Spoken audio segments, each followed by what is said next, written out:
Estamos começando, né, o nosso estudo, nosso sexto estudo do capítulo 7 do livro Céu e Inferno, Código Penal da Vida Futura. Então, vamos seguindo com esse estudo. No último domingo que fizemos o estudo, melhor dizendo, na última quarta-feira, nós então estudamos, lemos e analisamos o item 16, do Código Penal da Vida Futura, ou artigo 16, se assim quiserem, do Código Penal da Vida Futura, onde nós falamos sobre o arrependimento, a expiação e a reparação. Então foi isso que nós conversamos na última quarta-feira. E aí nós lemos o artigo 16, que diz assim: o arrependimento, conquanto seja o primeiro passo para a regeneração, não basta por si só. São precisas a expiação e a reparação.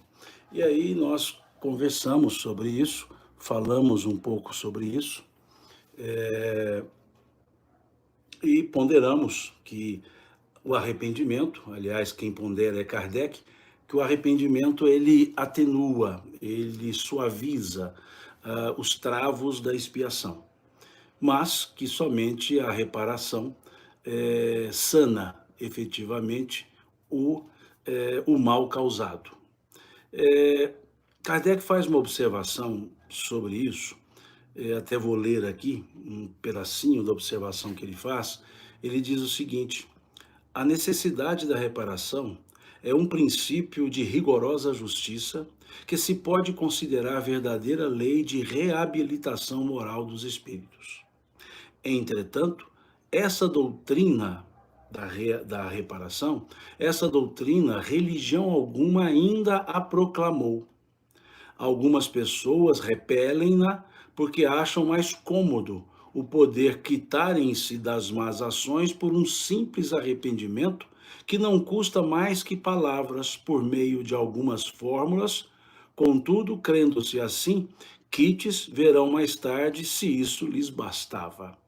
Então aqui Kardec faz uma observação dizendo que a ideia da reparação ela não é corrente nas religiões. À época ele dizia que nenhuma religião proclamou-a, e que a maioria entende que basta o aspecto do arrependimento, e algumas até o aspecto da reparação. Mas Kardec então diz que é mais cômodo arrepender e nada fazer, ou mais cômodo sofrer o aspecto retributivo e não ter que refazer nada.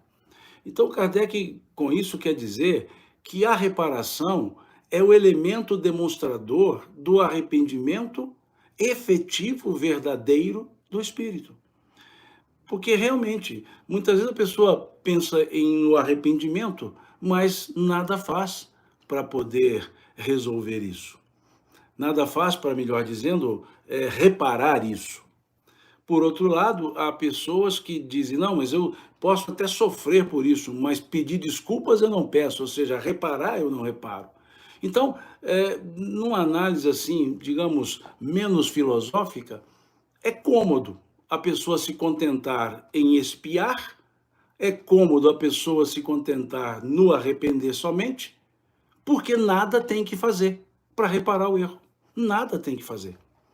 Então é uma comodidade sem tamanho. E a pessoa diz, não, eu prefiro sofrer a dor, a consequência, do que ter que reparar. Porque para reparar, eu preciso me esforçar. Para reparar, eu preciso ter vontade para agir. Então, é interessante isso. A Etienne está dizendo assim, eita, a live não era 16 horas? 16:01. Já começamos, Etienne. Na verdade, eu comecei um minuto, um pouquinho, 2 minutinhos antes aí das 16, mas eu comecei apenas cumprimentando as pessoas e voltando ao artigo 16, que nós já trabalhamos na última live. Então, não tem nada novo que você tenha não participado. Aqui, então, é importante percebermos isso. E não vem ao caso discutir, debater sobre isso. É uma questão que Kardec, ele mesmo diz isso. Ele diz, olha, em outras palavras, né? Ele diz aqui que, crendo-se assim, quites verão mais tarde, se isso lhes bastava. Ou seja, então Kardec diz assim, olha, você pode não concordar com a reparação, tudo bem. Depois, lá no mundo espiritual, você avalia se valeu a pena ou não, se era assim ou não, né? Então é importante isso. Igual recentemente, para vocês terem uma ideia, eu recebi uma mensagem de uma pessoa muito querida, embora eu não a conheça pessoalmente, uma pessoa muito educada, muito serena, me ponderando comigo a questão de uma contradição numa fala de Kardec, que dizia que no entendimento de Kardec, Marte era um planeta mais atrasado que a Terra. E há um outro livro, psicografado pelo Chico, Cartas de uma Morta, que diz que Marte é mais adiantado do que a Terra. E isso criou uma celeuma. E a pessoa então me mandou uma mensagem dizendo, olha, a pessoa não concorda porque diz que Chico não erra e tal. Eu falei, olha, vamos deixar essa celeuma de lado? A humanidade está organizando para fazer uma missão humana a Marte. Está se organizando para fazer essa viagem, né, com componentes humanos a Marte. Então vamos deixar esse pessoal viajar. Quando chegar lá em Marte e conviver um tempo lá, aí eles contam para nós se é mais adiantado ou menos adiantado. Até lá, vamos tentar adiantar o planeta Terra. Até lá, vamos tentar fazer com que nós sejamos mais adiantados. Então, para que ficar discutindo se Marte é mais adiantado ou menos adiantado? Se Kardec disse que é menos e Maria João de Deus disse que é mais, não vem ao caso. Nada disso vai nos caminhar, fazermos que caminhemos para frente. Então, em vez de preocuparmos se Marte é mais atrasado ou menos atrasado, preocupemos em adiantar o planeta no qual estamos vivendo. Procuremos cuidar melhor do planeta no qual vivemos.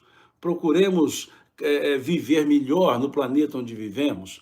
Procuremos ser melhores no planeta onde vivemos. Então não é que eu, já disse isso na live passada, não é que eu fique em cima do muro ou fuja das discussões. Na verdade, fugir das discussões eu fujo, porque não nos leva a lugar nenhum. Não nos leva, porque eu continuarei pensando do mesmo jeito e a outra pessoa continuará pensando do mesmo jeito. Então, é infrutífero, é estéril esse tipo de coisa. Então, aqui Kardec está dizendo isso. De certa forma, ele deu uma resumida. Ele disse, olha, é mais cômodo, tudo bem. Então, pode achar que é assim. Depois que chegar no mundo espiritual, você vai verificar se é assim ou não é. Ponto. Então, é a forma que Kardec está colocando e é a forma que eu também penso.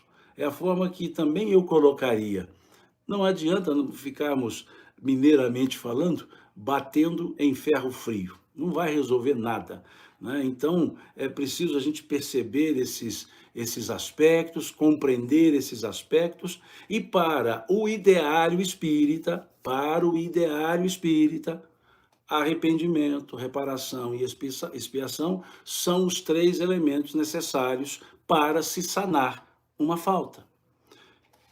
Pode pessoas pensarem de forma diferente? Podem, porque há outras escolas filosóficas, outras escolas do pensamento religioso que pensam de outra forma.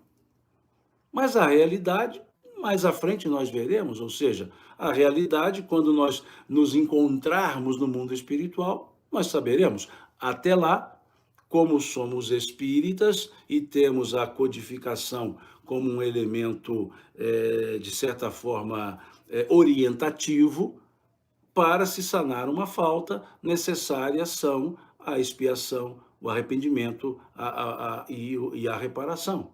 Ordem melhor seria arrependimento, reparação e, havendo saldo negativo, expiação.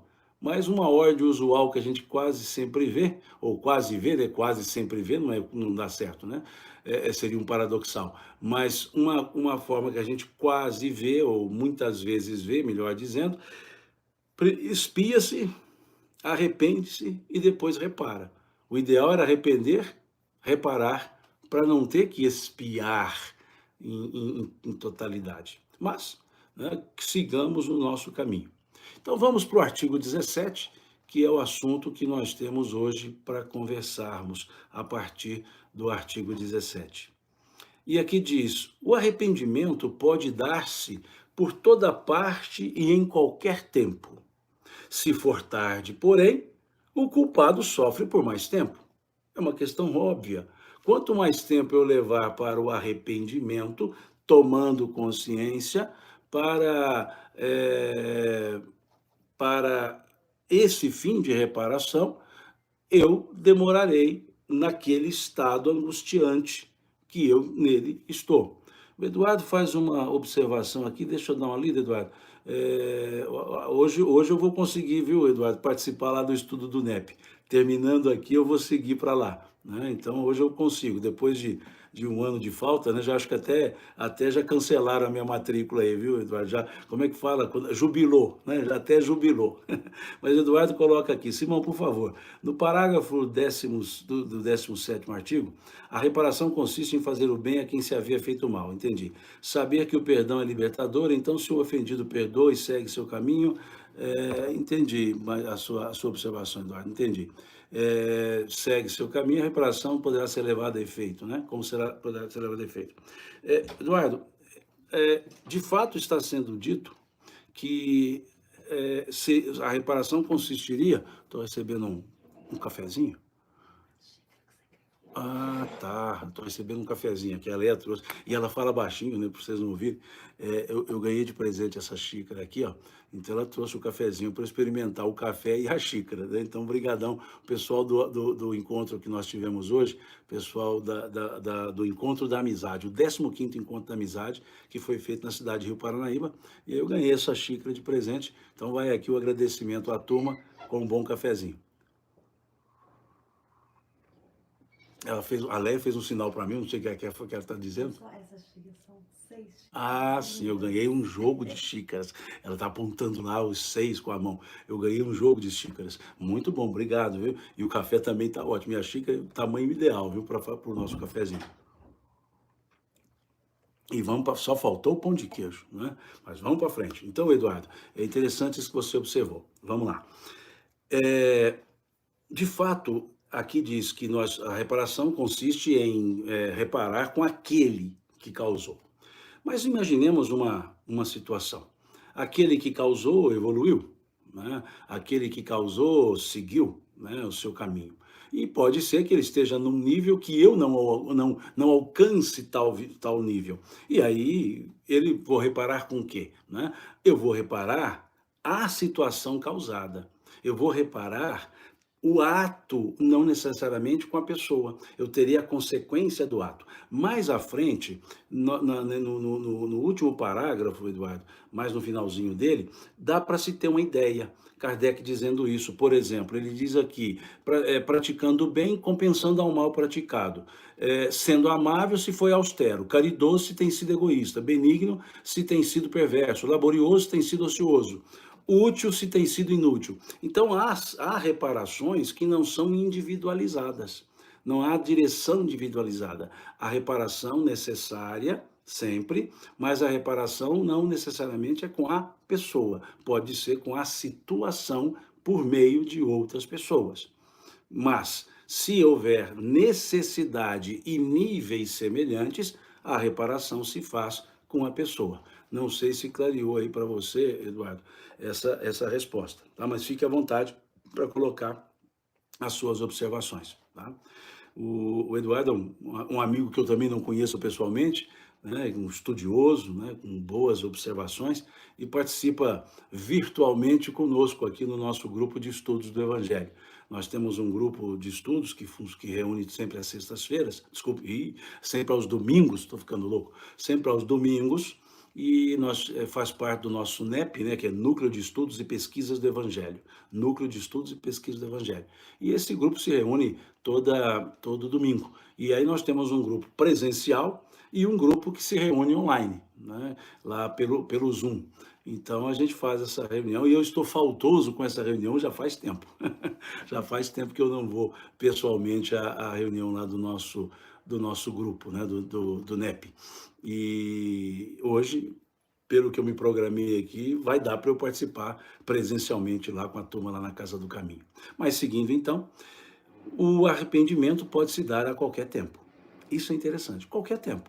Pode ser no mundo material, pode ser no mundo espiritual. E a reparação pode se dar já no mundo material. O importante é que a reparação se dê com consciência da necessidade reparatória e com vontade de reparar efetivamente essa situação. Porque há um ponto que precisa ser colocado. Nenhum ato vai ter efeitos benévolos para aquele que o pratica, mesmo um ato aparentemente benévolo, nenhum ato benévolo vai ter efeitos para aquele que o praticou, se a prática foi ou por obrigação, se a prática foi por má vontade, se a prática foi pura e simplesmente sem vontade de praticá-la. Então não haverá o benefício, digamos, retroativo, ou retroativo no sentido passado, né, da retroatividade, não haverá o benefício da retroatividade, ou seja, a reação, se não houver a boa vontade e a vontade efetivamente de praticar. Isso é o que está no capítulo 15 aqui do Evangelho segundo o Espiritismo, quando o apóstolo nos fala que para o apóstolo Paulo, que é quem dita a mensagem, que para fazer o bem é necessária a ação da vontade. Para fazer o bem é necessária a ação da vontade. Então, se não há a vontade precedente, o bem é aparente, pode beneficiar a outrem, mas não há o efeito do retrobenefício àquele que pratica. Se houver a intenção do retrobenefício, se houver falta de vontade em praticar o bem. E isso também encontra total consonância com o que nos fala Leon Denis, no capítulo 24 do livro O Problema do Ser, do Destino e da Dor, quando ele diz: quando os meus atos são bons e os meus pensamentos são maus, existe uma falsa aparência do bem. Existe uma falsa aparência do bem. Então é preciso que a vontade esteja presente, ou seja, seja um ato voluntário, fruto da vontade de fazer, ok? Então aqui é o que está sendo colocado. Pode ser feito no mundo material, pode ocorrer, desculpe meu arrependimento, no mundo material, pode ocorrer no mundo espiritual, a reparação pode se dar pós-arrependimento também no mundo material, antes de se retornar ao mundo espiritual, pode se dar o arrependimento no mundo espiritual, e em tese, eu não vou fechar a questão, em tese, a reparação se daria no mundo material. Eu não vou fechar essa questão, em tese, ok? Baseado na questão 132 do Livro dos Espíritos e associando a questão 132 com a questão 230 do Livro dos Espíritos. Por que eu digo isso? Na questão 132, Kardec pergunta aos espíritos qual a finalidade da encarnação dos espíritos. E os espíritos respondem que a encarnação tem como finalidade, Deus impõe a encarnação com o fim, com a finalidade de nos fazer progredir. Então, pressupõe-se que, uma vez encarnados, aqui temos as condições de progresso. Com base nisso, Kardec, lá na questão 230, ele pergunta aos espíritos se o espírito evolui, progride no estado errante, ou seja, na erraticidade, né? No mundo espiritual. E eles respondem que pode evoluir em conhecimento, mas só o contato com a matéria permite exercitar o conhecimento adquirido. Então, nessas circunstâncias nas quais vivemos, nessa psicosfera de mundo de provas e expiações, em tese, o processo reparatório dar-se-ia na condição de encarnado. Em tese, também com base no capítulo 4 do Evangelho segundo o Espiritismo, que nos fala da reencarnação. Também com base em uma fala de São Luís, no capítulo 14 do Evangelho segundo o Espiritismo, que ele diz que somente o contato com a matéria, somente por uma ação material, o espírito consolida o seu processo de evolução, né? Então, nesse sentido, por isso que eu digo em tese, nesse sentido, a reparação dar-se-ia no mundo material. Seguindo aqui o artigo 17, Kardec ainda diz: até que os últimos vestígios da falta desapareçam, a expiação consiste nos sofrimentos físicos e morais, que lhes são consequentes, seja na vida atual, seja na vida espiritual, após a morte, ou ainda em nova existência corporal. Isso aqui nós vimos também no artigo 9, né, 9, desculpe, quando nós conversamos. É o cafezinho, para quem entrou depois, é o cafezinho que a Leia me trouxe aqui, com uma xícara que eu ganhei de presente. E eu não abro mão de um cafezinho, independentemente do horário, tá? Pode ser de manhã, pode ser à tarde, pode ser à noite, para mim não tem diferença. Mas sigamos então. Então veja, até que os últimos vestígios. Isso aqui foi explicado, foi bem trabalhado lá atrás, quando olhamos lá, artigo 6º, por aí, que dizia que enquanto que havendo falta, não há uma só falta que não tenha a respectiva consequência punitiva, entre aspas, punitiva, como não há só qualquer ato meritório que não tenha a sua recompensa também meritória, né? Então, percebamos, enquanto houver o vestígio, haverá consequência. E aqui diz que as faltas constituem, desculpe, o sofrimento pode ser físico, pode ser material, pode ser moral. E, na verdade, até aqui não diz ou, né? Diz físicos e morais deles decorrentes. Então, enquanto houver resíduo, haverá a necessidade de reparação. E o arrependimento abarca tudo isso. Daí a gente concluir que não existe vítima. Numa estrutura divina, não existe vítima. Porque se existir vítima, Deus seria o algoz. Porque na estrutura de vida ninguém iria, aspas, sofrer vitimizado. Pode sofrer vitimizando-se, ou seja, fazendo a síndrome exercendo a síndrome do coitado. Mas não é Deus que faz o sofrimento, não é Deus que pune, não é da natureza Deus punir. Então, não há vitimização. O que existe é autor e o autor respondendo pelas consequências dos seus atos. Aí sim. Então, os sofrimentos físicos, morais, são próprios da reação da ação, ou seja, são as consequências da ação praticada pelo próprio autor. Então, não há um aspecto externo nesse sentido. Ah, mas alguém fez mal para mim, então eu sou vítima. Desse alguém eu posso ser, mas da lei natural de causa e efeito, não. É isso que eu quero dizer. Posso ser vítima de um algoz que me causa o mal ali, vamos dizer, tete a tete, ou causa-me o mal efetivamente aqui na Terra. Mas eu não posso dizer que eu sou vítima da vida, porque a vida não é algoz, Deus não é algoz. E é esse ponto que a gente precisa deixar claro, bem entendido. Posso ser vítima de uma pessoa, mas não sou vítima da vida. Então não há um mal a mim praticado sem a correspondente causa que eu mesmo dei. Tá certo? E segue Kardec.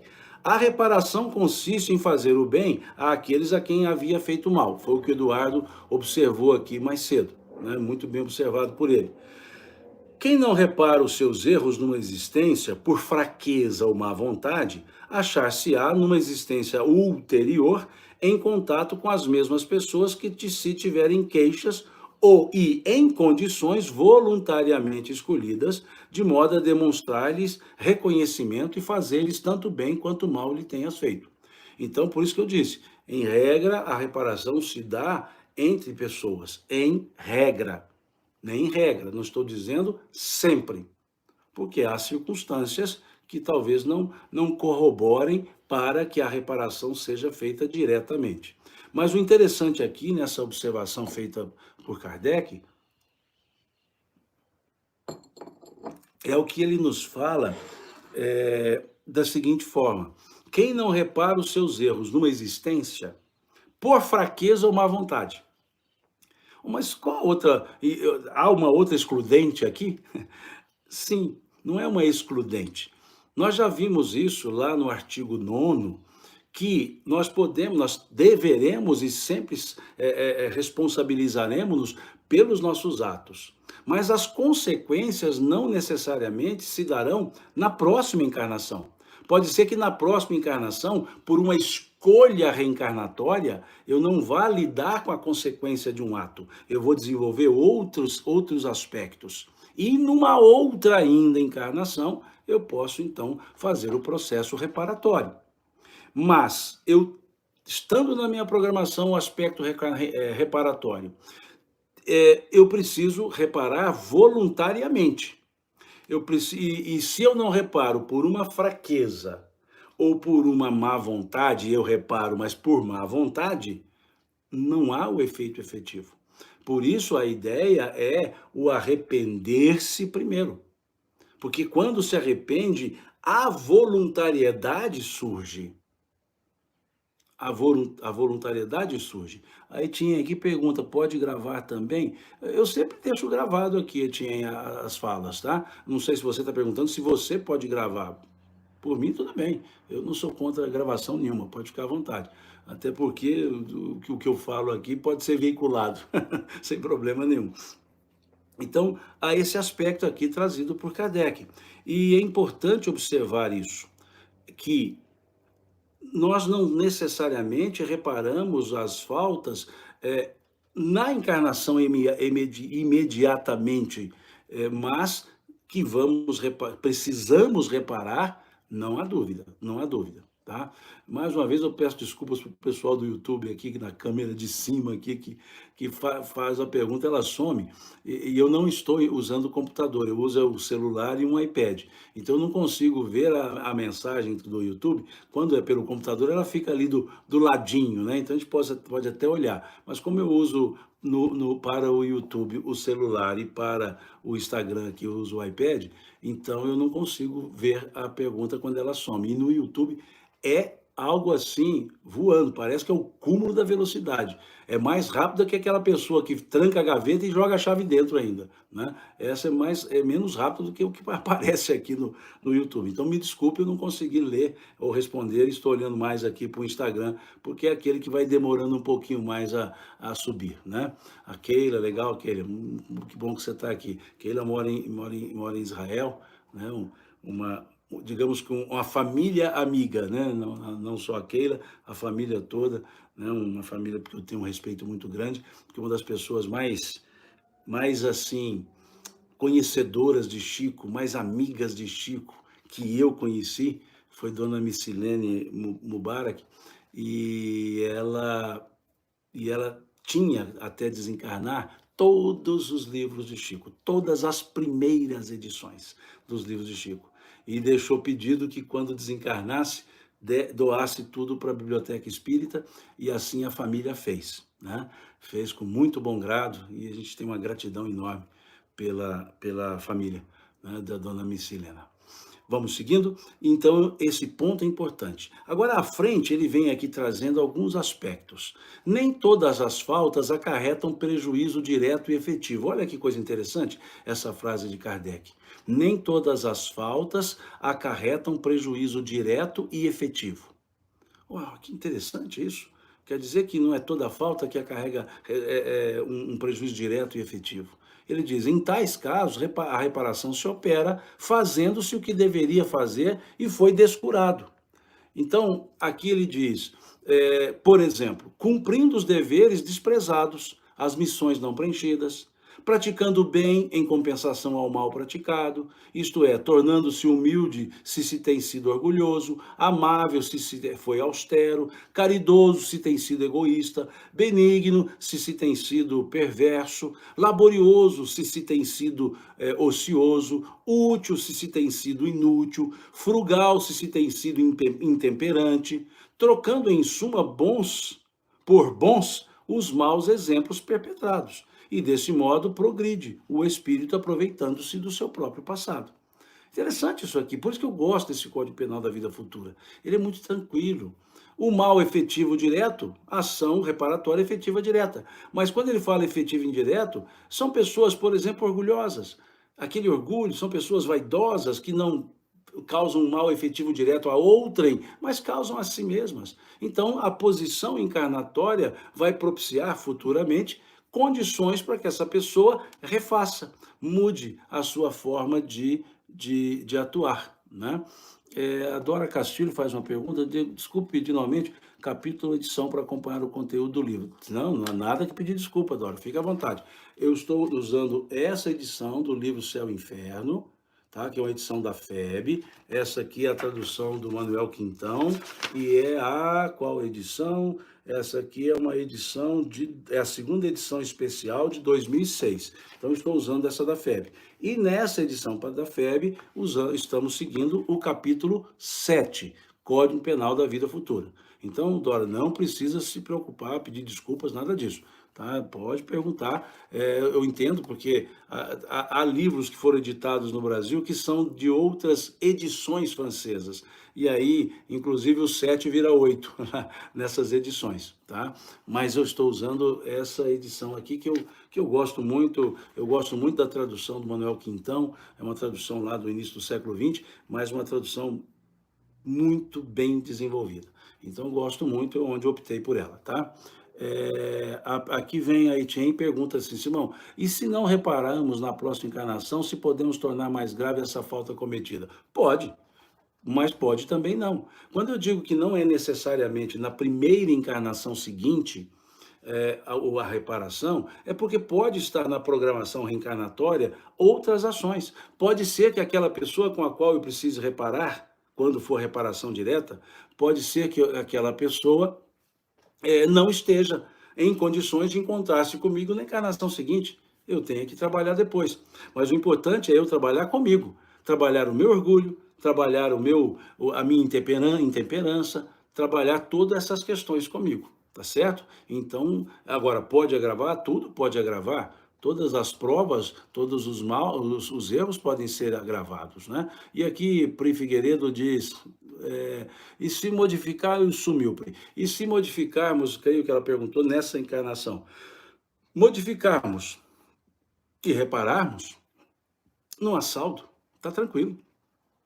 Melhor se fosse assim, né? Se nós conseguíssemos fazer assim, acordar antes de desencarnar e reparar antes de desencarnar, melhor se fosse assim, né? Alguém parece que ponderou para comentar a nota de Kardec, né? É uma nota grande, eu até já li uma parte dela aqui, né? Mas vamos continuar a nota de Kardec aqui. Eu li essa nota, a primeira parte dela aqui, falando do arrependimento. E aí Kardec segue a lógica aqui, dizendo, nós poderíamos perguntar se esse princípio não é consagrado pela lei humana, ou seja, o princípio da reparação. E ele diz, se a lei humana, que é muito inferior à lei divina, consagra o princípio da reparação, por que que a lei divina não consagraria o princípio da reparação? E aqui de Mendonça faz uma observação muito interessante, uma fala do apóstolo sua primeira carta escrita, né, a primeira carta de Pedro, que ele diz, o amor cobre a multidão de pecados. Perfeito, perfeito. É o que nós chamamos de misericórdia de Deus. E nós veremos isso, viu, Rafael? Aqui à frente tem isso. Logo, acho que, salvo engano, no próximo artigo, senão deve ser o 19. Mas fala dessa questão da misericórdia de Deus. Deus sempre, a lei de Deus, ela é sempre bondosa, ela é justa e bondosa. Então, há sim o aspecto da misericórdia. Por isso é que eu digo que Deus não pune ninguém. Agora, a reparação é um ato nosso. A misericórdia de Deus já aparece no aspecto reparatório, na oportunidade reparatória. Oportunidade reparatória. Já é um ato da misericórdia de Deus. E já está evitando processos expiatórios. Então, sim, o amor cobre a multidão de erros, uma multidão de pecados, né, conforme a tradução na fala do apóstolo Pedro, na sua primeira epístola, na sua primeira carta. E aí, seguindo aqui as observações, Kardec coloca que quanto essa perspectiva de reparação for inculcada na crença das massas, será um outro freio aos seus desmandos, e bem mais poderoso que o inferno e respectivas penas eternas, visto como interessa a vida em sua plena atualidade, podendo o homem compreender a procedência das circunstâncias que o tornam penosa ou sua verdadeira situação. O que Kardec está dizendo aqui nessa nota? Que o aspecto reparatório, se ele for entendido, é um novo freio. Freio no sentido educativo. Por que um novo freio? Porque sabendo que temos que reparar, não é mais aquela ideia só assim, não, eu faço, depois eu assumo as consequências. Ou seja, assumidores. Mas e tendo que reparar, como é que ficaria? Então a pessoa não vai ser só assim, não, eu assumo a responsabilidade. Assumo a responsabilidade de reparar. De reparar. Então, essa doutrina trazida pelos espíritos da reparação é importantíssima.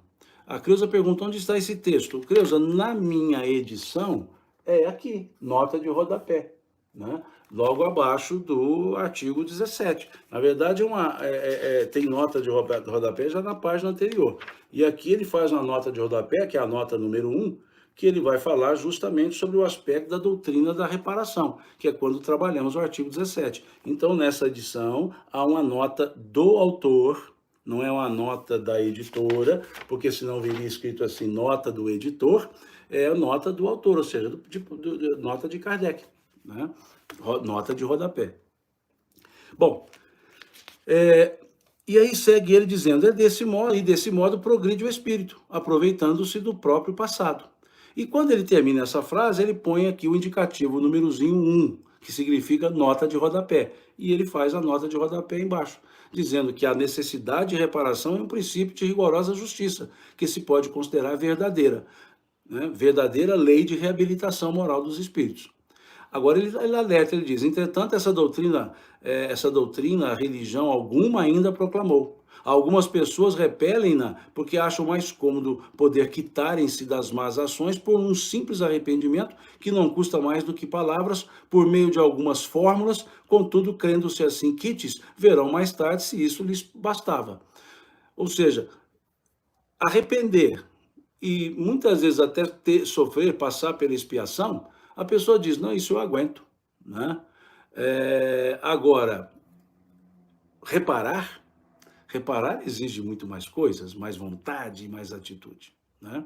Então, é essa a lógica que a gente tem aqui nesse artigo 17, em que os dois artigos 16 e 17 nos explicam como que se sana uma falta, arrependimento, reparação, expiação.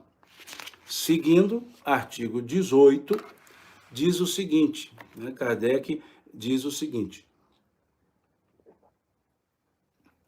os espíritos imperfeitos são excluídos dos mundos felizes, cuja harmonia perturbariam. Ficam nos mundos inferiores a expiarem as suas faltas pelas tribulações da vida e purificando-se das suas imperfeições até que mereçam a encarnação em mundos mais elevados, mais adiantados moral e fisicamente. Se pode conceber um lugar circunscrito de castigo, tal lugar, sem dúvida, nesses mundos de expiação, em torno dos quais pululam espíritos imperfeitos, encarnados, à espera de novas existências que lhes permitam reparar o mal, auxiliando-os no progresso. O que está escrito aqui no artigo 18, desculpe-me, é o que está na questão 1019 do Livro dos Espíritos. É o que está na última questão do Livro dos Espíritos. Lá na última questão do Livro dos Espíritos, fica claro o processo dessa, aspas, depuração pessoal. Então, aqui, nós precisamos do capítulo 3 do Evangelho segundo o Espiritismo, que nos fala do meu reino não é deste mundo, nos fala da progressão dos mundos. E aí nós temos os mundos primitivos, de provas e expiações, regeneradores, ou regenerados, felizes, celestiais, e uma sequência não nominada por Kardec, porque ele diz outros mundos, mas não os nomina como características, lá nesse capítulo 3 do Evangelho segundo o Espiritismo. Então, dessa forma, diz aqui que os espíritos imperfeitos são excluídos dos mundos felizes. É o processo de uma transição, em que aqueles que não estão no nível da maioria em termos evolutivos e que poderiam travar a marcha do progresso dos outros, não reencarnam nesses mundos. Quando desencarnarem, não reencarnarão mais, irão para mundos que estejam em nível evolutivo com o nível do espírito. E essa transmigração, ela não é abrupta. Depois eu sugiro que depois vocês leiam a questão 1019 e vocês verão lá que não existe na resposta dos espíritos aquela ideia que um planeta passará perto da Terra e atrairá os maus espíritos. Isso é uma mística ufológica, não é ufologia é coisa séria. Isso é uma mística ufológica sem necessidade. Porque os espíritos deixam claro, eles dizem assim: então as almas dos maus que a morte ceifa todos os dias, para a terra não mais voltarão. Ou seja, é natural isso. Desencarnou, não está mais no nível para seguir, não está mais em condições de seguir o nível evolutivo do planeta, não encarna mais naquele local. Vai para outro orbe, para outro mundo. Então nada na lei de Deus é feito de forma abrupta. Nada é feito. Aqui a pessoa, a 24 Kátia, né, diz assim: e o processo é magnético? Não, não é uma questão magnética no sentido que se dá o magnetismo. É um processo natural, né,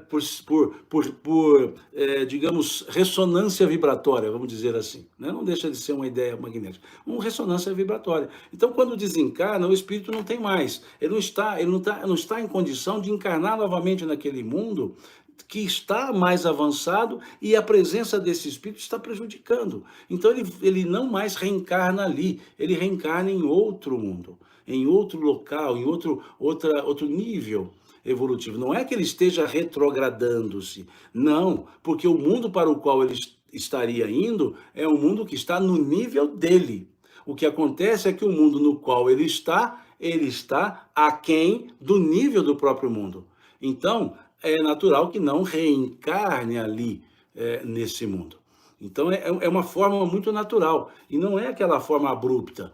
Então agora haverá um grande cataclismo e acabará com parte da humanidade. Não, não precisa disso. Naturalmente, vai desencarnando um mal, ele não reencarna aqui mais. Vai desencarnando um mal, ele não reencarna aqui mais. Isso está claramente escrito, isso não é ideia minha, isso está claramente escrito na questão 1019, ou seja, na última questão do Livro dos Espíritos. Está muito claro esse processo, que a pergunta é: jamais o reino do bem terá lugar sobre a terra? E eles respondem, a resposta é uma página e meia, eu não vou recitá-la aqui. Eles respondem: o reino do bem terá lugar sobre a terra quando os espíritos que vierem habitá-la, os maus sobrepujarem os bons. Ou seja, quando tiver mais espíritos bons. E aí ele diz: então, os espíritos dos maus que perturbariam a terra, não mais a ela retorna a harmonia da terra, que a morte ceifa todos os dias, né? Ou seja, a alma dos espíritos maus, que a morte ceifa todo dia, não mais voltam para a terra. Muito simples, muito simples. É muito tranquilo isso. E aí, então, ele diz: se porventura houvesse um lugar destinado aos maus, aos sofredores, vamos dizer assim, ele diz: esse lugar seria os mundos de provas e expiações. Ou seja, nós estamos nele, que nosso mundo é um mundo de provas e expiações. Então, também, muito tranquila essa assertiva trazida no artigo 18, que eu sugiro leiam a questão 1019 do Livro dos Espíritos. O artigo 19 diz assim: como o espírito tem sempre o livre-arbítrio, o progresso por vezes se lhe torna lento e tenaz a sua obstinação no mal. Nesse estado pode persistir anos e séculos, vindo por fim um momento em que sua contumácia se modifica pelo sofrimento, e a despeito da sua jactância, reconhece o poder superior que o domina. Então, desde que se manifestam os primeiros vislumbres de arrependimento, Deus lhe faz entrever a esperança. Nem há espírito incapaz de nunca progredir, voltado eternamente ou à eterna inferioridade. o que seria a negação da lei do progresso, que providencialmente rege todas as criaturas. Essa última frase aqui, eu vou anotar aqui, é a questão 116 do Livro dos Espíritos. É a questão 116, que fala que nenhum espírito permanecerá para sempre nas camadas inferiores da evolução. Todos os espíritos evoluirão. É o que está na questão 116 do Livro dos Espíritos. E aqui o que Kardec está dizendo? Que todos temos o livre-arbítrio. E a renitência ou reticência em relação ao mal, a recalcitrância, vamos dizer assim, para evoluir, causa demora. E pode causar dificuldades, sofrimentos. E que uma hora esses sofrimentos chamam a atenção. Uma hora esses sofrimentos fazem com que a pessoa diga assim, pera lá, mas está na hora de mudar. E para ela mudar o sofrimento, ela tem que mudar a atitude. Porque não se mudando a atitude, não se mudam as consequências. Então, atitudes iguais, consequências iguais. Então, quando o espírito percebe por uma sessão, uma sequência, né, de sofrimentos em encarnações, ele pode parar e pensar, tem alguma coisa errada, deixa eu mudar o jeito de agir, deixa eu mudar o jeito de pensar. É assim que nós precisamos, inclusive, analisar o que acontece conosco nessa existência. É preciso observar, pelos efeitos, a continuidade ou não nas condutas. Se eu estou tendo efeitos danosos, efeitos ruins, eu preciso mudar minhas condutas. Porque se eu continuar insistindo na mesma prática, eu terei o mesmo resultado.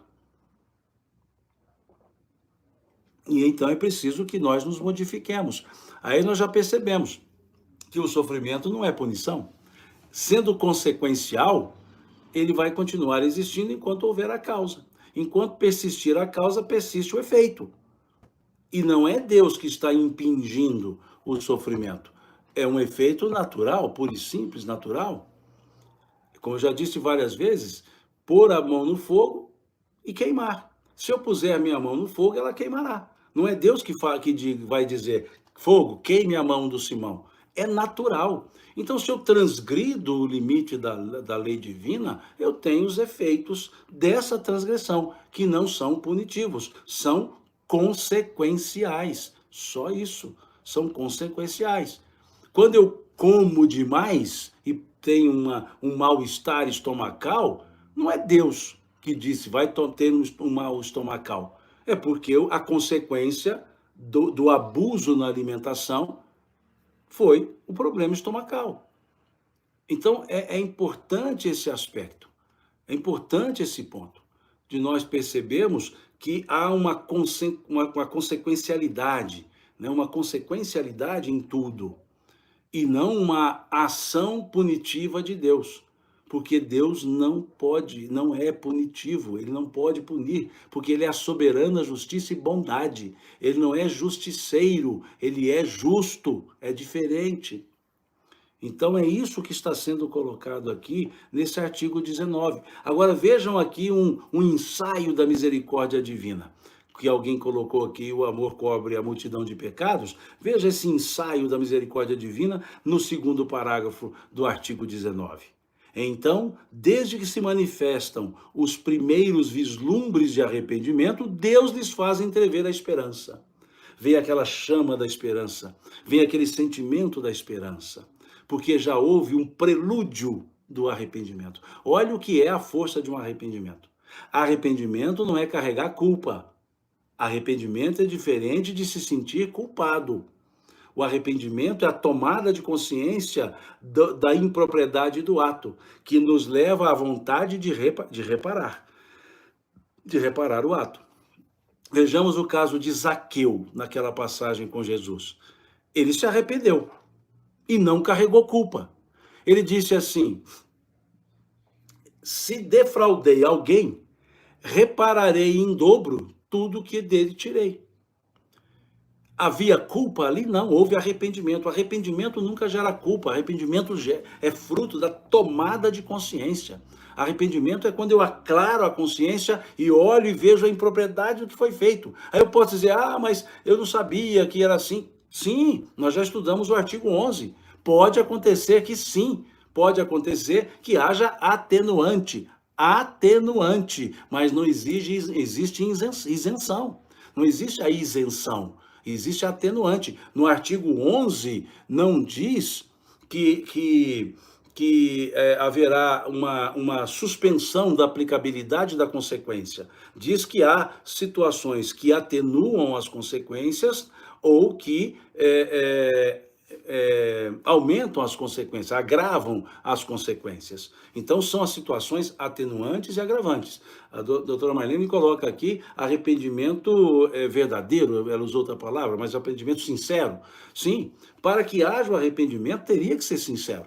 Senão não é arrependimento, faz de contas, né? Mas a gente diz, não, eu me arrependi, mas não arrependi assim, bem superficial, né? Eu entendo, eu concordo com o que a senhora coloca. Esse entendimento superficial, arrependimento superficial, arrependimento de fachada, né? Arrependimento de menino, né? Que a mãe repreendeu, fala, não, me arrependi, a mãe vira as costas, vai lá e faz de novo, né? Mas aí é o lado infantil. Aliás, Jesus disse isso, viu? Jesus, ele certa vez disse isso. Ele diz, a que devo comparar essa geração que me ouve? A crianças a brincarem nas praças, ou a crianças nas praças. Como que dizendo, essa turma aí é criança. Mas, lógico, mesmo a criança carrega a consequência de criança. Então, eu não tenho a plena consciência do erro, mas é um erro. Dentro da atenuação, eu vou reparar. Eu preciso reparar, dentro da atenuação. Nós temos os atos culposos, na nossa legislação, nós temos os atos culposos e os atos dolosos. Aos atos dolosos não há dúvida nenhuma, da consequencialidade retributiva. Os atos culposos também têm elementos retributivos. Os atos culposos também têm combinação de elementos retributivos, mas na proporção da culpabilidade. E o dolo, não existe dolo maior, dolo menor. Dolo é dolo. O ato doloso não é assim, mas esse foi muito doloso, o outro foi medianamente doloso, o outro foi superficialmente doloso. Não existe. O ato é doloso. E o que é o ato doloso? É o ato antijurídico com a vontade de praticá-lo. Então, é um ato antijurídico. E eu tive a vontade de praticá-lo. E a vontade não interessa se é grande ou pequena. Ponto. É vontade de praticar o mal. Então, isso é dolo. Agora, o ato culposo, aí sim, tem uma escala que atenua o grau de conhecimento, o grau de proximidade do fato, se não havia outra forma de agir, né? Que a gente diz, me fugiu o nome quando eu estudei isso lá em direito penal, como é que se chamava isso? Está lá na culpabilidade, maneira diversa, né? Maneira diversa, se há outro jeito de agir, eu não ajo agir daquele jeito, e aí a culpabilidade é diferente, né? Então, são várias situações que nós precisamos observar. E não podemos taxar nada, porque é muito comum a pessoa dizer assim, mas desse jeito não funciona. Vamos esperar para ver. Mas nós não podemos reduzir. Reducionismo não se aplica. Então, há elementos atenuantes, não elementos que salvem a situação, que a pessoa, então, não tenha uma mínima responsabilidade. As excludentes existem. Por exemplo, numa legítima defesa na nossa lei humana, há uma excludente de ilicitude. Eu posso ter feito uma legítima defesa e com isso eu agredi alguém para me defender. Essa agressão, agredir alguém é ilícito. Porém, como foi em defesa própria, continua ilícito, mas há uma inaplicabilidade dessa ilicitude, né? Que a gente chama de excludente de ilicitude. Mas para isso acontecer, há todo um procedimento, ou seja, há um trabalho a ser feito. Então, são pontos que nós precisamos observar. Nós não podemos radicalizar no aspecto de refratariedade quando não entendemos bem ou não concordamos. Vamos esperar para avaliar esse aspecto. Então, aqui fica muito claro que, havendo pequenos vislumbres do arrependimento, e acrescentando aqui o que a doutora Marlene coloca, vislumbre de sinceridade, o arrependimento, esse vislumbre de arrependimento já gera a sensação da esperança, como diz aqui. Deus lhes faz entrever a esperança. E é bom que a gente observe a figura literária, né? Deus lhes faz entrever a esperança. Não é Deus que vem e fala assim, agora eu vou abrir eu vou abrir aqui a sua mente e te dar uma esperança. Não é assim, é natural que acontece isso, né? Mateus coloca aqui, Magal, né? Excludente de licitude não pode ser motivo para ratificar o assassinato seletivo de minorias. Sim, sim, sim. Aí talvez não seria o excludente de ilicitude, seria tentar esconder-se atrás da capa da excludente de ilicitude. Porque o fato típico precisa ser analisado. A conduta precisa ser analisada e o nexo de causalidade precisa ser analisado, Mateus. Então aqui isso serve também na vida espiritual, na lei espiritual. A conduta dentro da chamada tipicidade tem o fato típico, tem a conduta que precisa ser analisada, né? E o nexo de causalidade, que vai ligar o fato típico com a conduta. Então, nesse exemplo que você dá, se a pessoa teve conduta omissiva ou comissiva, não há excludente de ilicitude. Mas eu não conheço o caso concreto. Então não dá para trabalhar explicando o fato. Mas eu entendi, né? Nada ratifica um ato que haja causalidade, haja nexo de causalidade entre a conduta e o resultado, né? Porque é outro ponto da tríade, né? Que precisa ter o fato típico, a conduta e o resultado, e há um nexo de causalidade entre o fato típico e a conduta, né? Isso é o que a gente estuda lá quando estuda direito penal.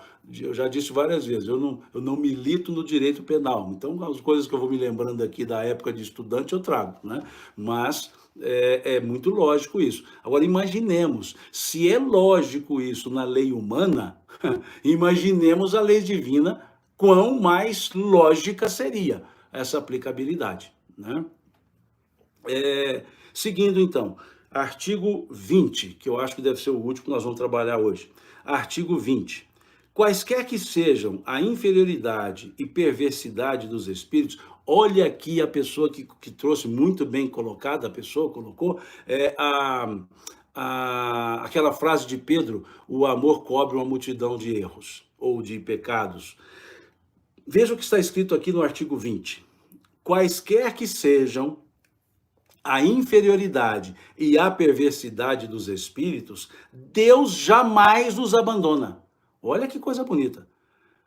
Quaisquer que sejam a inferioridade e perversidade dos espíritos, Deus jamais os abandona. Deus jamais os abandona. Todos têm o seu anjo da guarda, que por eles vela, na persuasão, de suscitar-lhes bons pensamentos, desejos de progredir e, bem assim, de espreitar-lhe os movimentos da alma, com que se esforçam por reparar em uma nova existência o mal que praticaram. Contudo, essa interferência do guia faz-se quase sempre ocultamente, de modo a não haver pressão, pois que o espírito deve progredir por impulso da própria vontade, nunca por qualquer sujeição. O bem e o mal são praticados em virtude do livre-arbítrio e, conseguintemente, sem que o espírito seja fatalmente impelido para um outro sentido. Persistindo no mal, sofrerá as consequências por tanto tempo quanto durar a persistência, do mesmo modo que, dando um passo para o bem, sente imediatamente benéficos efeitos. Imediatamente. Imediatamente. Olha que coisa interessante. A Etienne fala que quando eu ouvia que seria mais cobrado de quem mais conhece. Sim, eu sugiro, Etienne, que dê uma lida aqui no artigo 11, sobre as agravantes, né? Sim, quanto mais se sabe, mais se espera dessa pessoa. Como disse o Cristo, aquele a quem mais foi dado, mais lhe será pedido. É natural. Ninguém vai pedir de algo de alguém que sabe que não pode dar. Então, quando eu posso fazer e não faço, é uma omissão da minha parte. Agora, quando eu não posso fazer e não faço, é porque eu não consigo fazer. Então, são esses pontos, né? Então, vejamos esse artigo 20, que beleza de artigo. Que beleza de artigo. Que paz, que serenidade esse artigo nos traz. Quando diz assim, quaisquer que sejam a inferioridade e a perversidade dos espíritos, Deus jamais os abandona. Deus jamais os abandona. Mas não quer dizer que Deus não abandonar, não significa que está ali, desculpa a expressão aparentemente jocosa, paparicando. Não. Todos têm o seu anjo da guarda.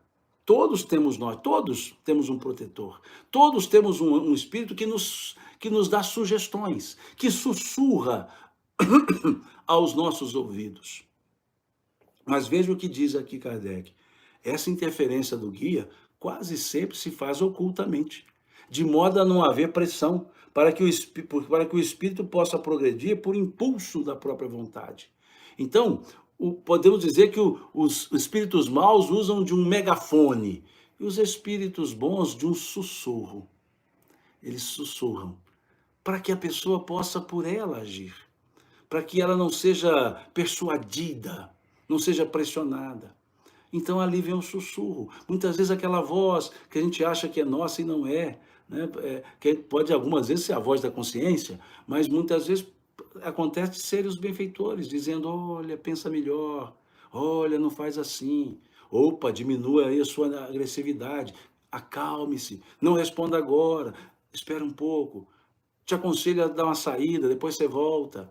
Então vem umas vozezinhas lá no interior da consciência, né? Não são audíveis, são perceptíveis, que é mais ou menos como os benfeitores, aquele guia, aquele espírito protetor, tentando nos orientar. Mas muitas vezes temos os ouvidos fechados, né? Esses ouvidos loucos, né? Fechados, e não prestamos atenção, não observamos, né? Não damos a atenção devida, falamos nas horas inapropriadas, deixamos de falar nas horas que são apropriadas para falarmos. Então é preciso observar isso.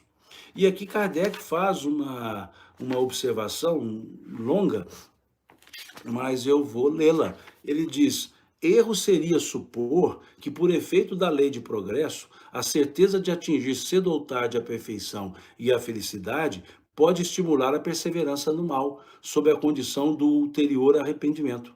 Primeiro, porque o espírito inferior não se apercebe do termo da sua situação. E segundo, porque sendo ele o autor da própria infelicidade, acaba por compreender que de si depende o fazê-lo cessar. Que por tanto tempo quanto perseverar no mal, será infeliz. Finalmente que o sofrimento, deixa eu só grifar uma palavra aqui, finalmente que o sofrimento será intérmino se ele próprio não lhe der fim. Seria, pois, um cálculo negativo cujas consequências o espírito seria o primeiro a reconhecer.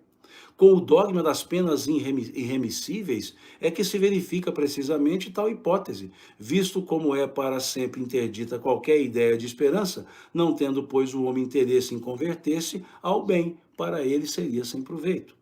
Diante dessa lei, cai também a objeção extraída da presciência divina, pois Deus, criando uma alma, sabe efetivamente se, em virtude do seu livre-arbítrio, ela tomará a boa ou a má estrada. Sabe que ela será punida se fizer o mal, mas sabe também que tal castigo temporário é um meio de fazê-la compreender o erro, cedo ou tarde entrando no bom caminho.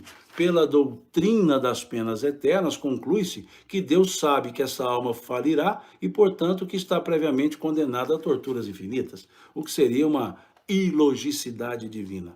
Então veja o que Kardec está colocando, que muitas vezes por essa ideia de arrepender em qualquer tempo e tudo mais, e depois de arrepender, reparar, a pessoa pode ficar negligente e dizer, não, então deixa para frente, já que eu sou imortal, eu deixo para arrepender lá para frente, deixa eu abusar mais um pouco. E está criando uma soma, um saldo para ser reparado sem tamanho. Então ele diz que isso não é lógico, porque o espírito sabe que ele irá ter que reparar isso. Então para que ficar acumulando esses saldos para reparar? Né? E aqui é um ponto interessante, foi a hora que eu parei para grafar uma palavra aqui, ele diz assim, quer por tanto tempo persevere no mal, será infeliz. Por que eu estou grifando a palavra infeliz? Porque essa frase, ela nos leva à questão 614 do Livro dos Espíritos. Quando ele diz lá, os Espíritos dizem, que a lei de Deus é a única e verdadeira para a felicidade do ser humano, e o ser humano só é infeliz quando dessa lei se afasta. Ou seja, a infelicidade, a negação da felicidade é um afastamento da lei de Deus. E a lei de Deus está escrita na consciência, questão 621 do Livro dos Espíritos. Quando a minha consciência dá o sinal e eu me afasto dela, eu fico infeliz. Infeliz. Não é triste, é infeliz, ou seja, prefixo in, negação. Eu nego a felicidade. Então, Kardec aqui diz que é justamente o contrário. Quando se tem uma ideia de pena eterna que nunca terminará, a pessoa não tem por que querer mudar sua conduta. Já cometeu o erro, então será punida eternamente, ela tende a continuar no erro, já que não vai ter consequência. É aquele ditado popular, perdido por um, perdido por mil. Então, uma pessoa que a doutrina das penas eternas, ela não é educativa. Ela pode ser até amedrontadora, mas ela não é educativa. Porque se a pessoa comete aquele erro, e aquele erro as pessoas dizem que já determinou agora o sofrimento eterno, quer dizer, vai para o inferno, né, o sofrimento eterno, por que essa pessoa vai querer se melhorar se nada que ela fizer vai reparar? Então, a doutrina das penas eternas, pelo contrário, é que leva a uma desídia existencial. A doutrina das penas eternas leva à desídia existencial. É isso que Kardec está colocando aqui nessa observação, né? E assim, nós fechamos o artigo 20, para que na próxima live nós comecemos no artigo 21.